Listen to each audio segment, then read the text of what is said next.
Hello Sagittarius, Tagalog Express tayo. Tarot Express, Sun, Moon, Rising Sign in Venus. General reading for the sign of Sagittarius para sa June 2024. Iwan nyo lang yung mga statement na hindi kayo nakarelate. Kung hindi nag-resonate sa inyo, okay lang yun. Kasi pwedeng yung next month na message yun ang makaka-relate kayo. Subscribe lang para masubaybayan nyo yung pagpasok ng mga bagong mensahe. Ikaw to. Success! Sagittarius, fire sign, ikaw. Pasensya na po pala sa mga ingay na naririnig nyo sa paligid. Masyado masaya yung manok ng kapitbahay namin. And, ayun. Ay! Dude! Mukhang may ginawa si Sagittarius na isang bagay. At nakabudol ka ba, Sagittarius? At kilala niyo naman siguro si Coyote, 'di ba? Si Roadrunner versus Wile E. Coyote. Very siya mapanloko si Coyote, pero reverse siya. So maaaring galing ka sa period ng panloloko. Sorry, Chaj, pero bakit parang ikaw to? It's either ikaw yung nanloko, ikaw yung may ginawang bagay na nakalamang sa iba. Pwede rin naman na lumabas na yung pinakatago-tago mong sikreto. At plot twist, ikaw yung na-surprise. Pwede na you want to come out clean. Mukhang ganun yung nakikita ko. At kung relasyon ito, tingnan natin kung relasyon to. Hindi ko makita na relasyon siya, pero ang nakikita ko, merong isang bagay na ginawa mo sa nakaraan. It's either na pagtagumpayan mo yun, nakaalis ka na doon, or para makuha mo yung isang bagay, iniwan mo yung isa. So, kung sa relasyon siya, pwedeng iniwan mo yung tao na hindi na tingin mo para sa... Ay, ba't ka naririnig yung ghosting? Iniwan mo isang tao dahil feeling mo toxic na kayo sa isa't isa. Hindi na sapat, hindi na tama, hindi na mabigat na sa loob yung relasyon. So, iniwan mo siya for someone new. Pwede kasing sinasabi mo din na yung bagong tao hindi naman dumating in the middle of past relationship, so hindi siya cheating. Pero dude, hindi ka na masaya. Sana iniwan mo na noon pa, no? Kung talaga ba na hindi cheating to. Anyway, basta you want to come out clean at hindi ka matahimik, kakaisip. Yun yung unang scenario na nakikita ko. Hindi ka matahimik, kakaisip kasi wala kang peace of mind. Wala kang peace of mind. Kaya you want to come out clean. Gusto mo na maging honest sa sarili mo, honest sa relasyon mo. Pero BS yun para sa iba. Walang naniniwala sa'yo. And yun, hindi ka siguro makatulog, kakaisip. Hindi lang doon sa tao na iniwan mo, sa tao na pupuntahan mo, kundi sarili mo, yung peace of mind. Siguro hindi mo din mapatawad yung sarili mo kasi bakit mo pinatagal pa. At kung mayroong sinusumbat sa'yo yung mga tao, sabi mo sa kanila, I know. Alam ko na yun. Parang tama na. Kasi alam ko naman. Kasi itong card na to, success to. So, pwede din kasi na for the longest time, tinatago mo to, pero ngayon gusto mo nang umamin. Yung isang scenario naman nakikita ko, di ba sabi ko kanina may scenario 1 na, yung scenario 1, iwan mo si A para kay B. Yung scenario 2 na nakikita ko, may iiwan ka, or meron kang niloko, or meron kang hindi actually niloko, siguro sasabihin mo sa akin masyadong mabigat naman yung panloloko. Basta may hint of dishonesty. Kahit balik-baliktarin mo anong anggulo mo tignan, dishonesty siya. So, kung ano man yung whatever level of dishonesty, yung tinatago-tago mo or sikreto. So, willing ka na mag-come out clean, no? Pero, ikaw yung na-surprise. Kasi, ikaw pala yung niloko. Yung ganon. Not necessarily ikaw din yung niloko or ikaw yung na-surprise. Akala mo ikaw yung may ginawang mali, pero ikaw pala yung ginawa ng mali. Parang ganon. So, yung gulo-gulo. Tingnan mo yung ano niya, tingnan mo yung mukha niya, Ano to si Electra, Oedipus Electra. Binanish siya sa isang kingdom. Tapos, long story short, binanish siya sa isang kingdom. Tapos, bumalik siya. May na-discover siya na land. Tapos, naghahanap ng king yung land na yon. Sabi, kapag na-solve niya yung riddle, papakasalan nila yung queen. Yung queen pala yung nanay niya. Yun yung lugar na kung saan siya binanish dati. So, yon. Hindi ko sinasabi na gano'n yung scenario mo, Sagittarius. Basta may mabigat na nangyari in the past. Kasi may tower ka dito. Ang tower is, alam mo yung sampal ni universe. Merong isang bagay na matagal mo na gustong alisan, whatever, alisan, pag-resignan. May bulong palagi sa'yo na gawin mo na to, pero hindi mo ginagawa, pinapospone mo ng pinapospone. Dahil lang tagal-tagal mo mag-postpone, gagawa ng paraan ngayon sa universe. Ayaw mo mag-resign na, sige, lay off ka, yung ganon.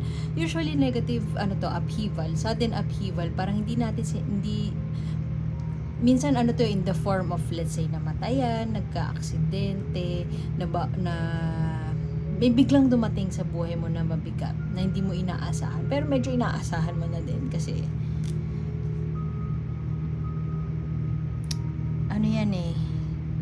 loss of karma.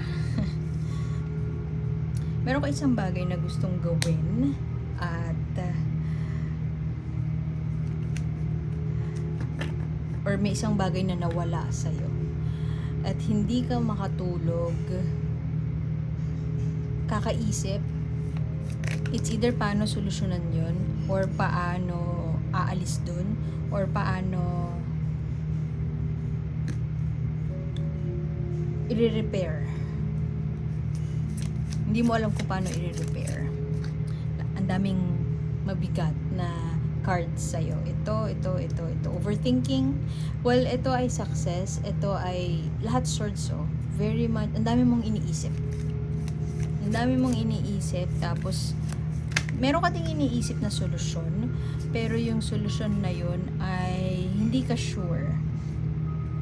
Pwede din kasi na marami kang makakatunggali sa paggawa ng desisyon. Pwedeng yung family nung iniwan mo, kung totoo nga na may iniwan ka. Pwede din kung trabaho ito, yung team mo. Pwede din kasi na matagal ka ng, kung kakausapin ka ng masinsinan at walang judgment, sasabihin mo, maaring ang linyahan mo ay, hindi ko sana gagawin yun, pero masyado nang mabigat, si ganito, kasi medyo may blame dun sa language na gagamitin mo, may pagtuturo ng sisi. So yung mga tao nagagalit sa'yo kasi, or naiinis sa'yo, BS ka, ganun. Kasi, bakit kailangan pang manisi dun sa mali mong ginawa? Pero kung tutuusin, hindi maintindihan ng mga tao na pag sinabi mo na pakiramdam ko nakakabastos ako ng ibang tao kapag inunahan ko siya na ako yung makikipaghiwalay. Pag inunahan ko siya na ako yung aalis. So, might as well i-endure ko na lang kasi sooner or later naman, lalabas ang katotohanan. Pero tingnan mo yung sarili mo ngayon. Sana umalis ka na lang noon pa, di ba? Kaysa yung ngayon, ang language tuloy na lumalabas sa'yo, ay naninisi ka.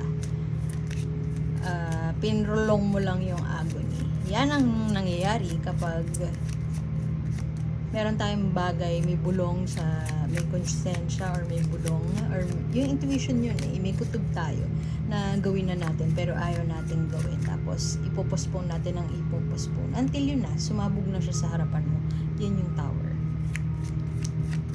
Secrets are out in the open pero wala kang intention na manakit. Diba ang contradicting? Diba, talagang walang maniniwala na yun. Wala kang intention makapanakit, wala kang intention intensyon na manira ng buhay ng iba.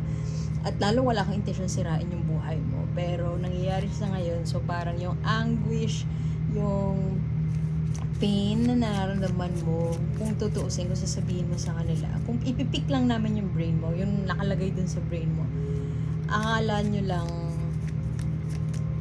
hindi ako remorseful, hindi ako nagsisisi, pero mas mabigat yung pain na nararamdaman ko sa ginawa ko. So, alam mo yung may nangyari na hindi maganda, at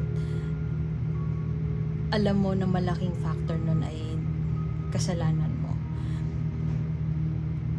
Tapos, wala kang kakampi. Hindi mo naman kailangan ng kakampi kasi ginawa mo yun eh. Pero, alam mo yung usual na linyahan na ginawa mo yun eh. Ba't hindi mo yun inisip nung time na ginagawa mo yan? Yung mga ganun. Tao lang. Nakakaasar, di ba? Yung language. Ikaw kung sasabihan ka nun, di ba? Pipikon ka din. Pero yun nga, andito na tayo. Hindi na matahimik ang kaluluwa ni Sagittarius at gusto niya nang i-repair. Siguro kung hihingi ka ng kapatawaran, sabihin nila hindi ka pa nilang kaya mapatawad ngayon. Yung ganon. Merong grupo na parang feeling mo hindi ka na belong or oppressive na para sa'yo yung sitwasyon. Parang feeling mo nag-iisa ka lang, hindi ka na belong dun sa grupo, nauupi ka na, iba na yung gusto mo in life. So, dahil matagal mo nang nararamdaman yun, gumawa ka ngayon ng isang bagay na hindi mo akalain makakapanakit ng iba. At yun ngayon yung lumalabas, or this June, yun yung maaaring lumabas. You saw it coming. At you regret it.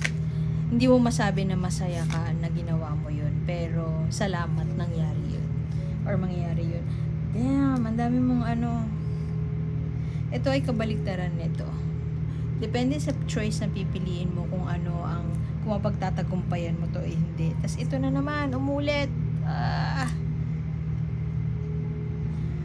Ito, so malakas, super lakas ng energy no. Failure, rejection. Ito pa yung ending mo. Hindi mo pag-approach sa victory, pero reverse siya. So, kung ano man yung choice na pipiliin mo, yun yung makaka-determine ng kung mapagtatagumpayan mo siya. Will you choose to be honest, more honest, full ewan ko napanood nyo yung docu sa Netflix na Ashley Madison. May part doon, 'di ba, na yung mag-asawa. Sila, YouTuber sila. Tapos yung Ashley Madison, website siya dati na kung gusto mo magkaroon ng affair, punta ka doon sa site na yun kasi yung mga members doon, mga married din na gusto ng kinky stuff or gusto ng extramarital affair. So merong couple doon, 'di ba, na he came out clean sa wife niya. Tapos, right at the middle of an event, yung convention, tapos nag-vlog pa sila na parang napag-usapan na namin to, ganyan-ganyan. Okay na sa wife ko, napatawad niya na ako. Pero hindi pa pala yun lahat. Nakita ng wife niya yung, sorry spoiler, nakita ng wife niya yung phone. Tapos yung kapatid, if you want to come out clean, itodo mo na, sabi ng kapatid. So, curious ngayon si wife, parang ano tong nangyayari. So, hindi pa pala yun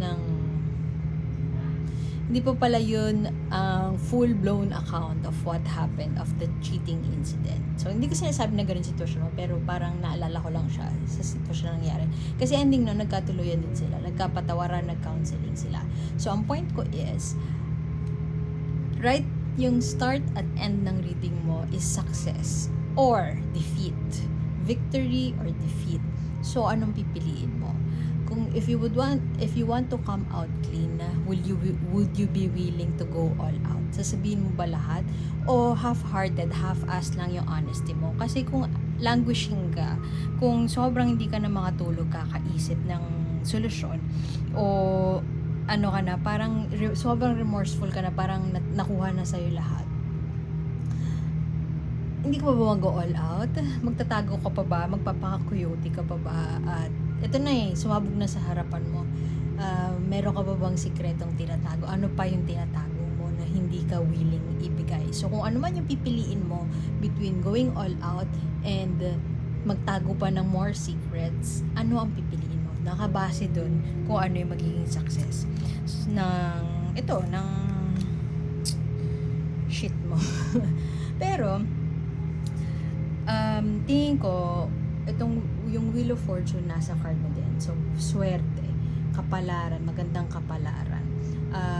Hindi ko sinasabi na magiging positive ang result ng kung ano man yung piliin mo.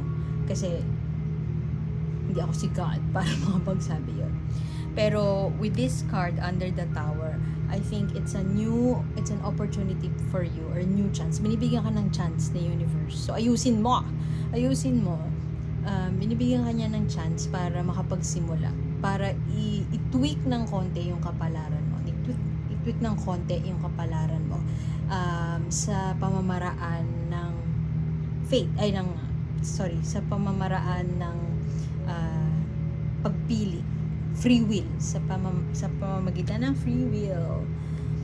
So, gamitin mo yung free will mo para gumawa ng tama. Kasi gustong ibigay sa iyo ni universe. Kasi itong tower na to, yung sumabog na sa harapan mo, opportunity siya para makapagsimula ng panibago. So, anong pipiliin mo?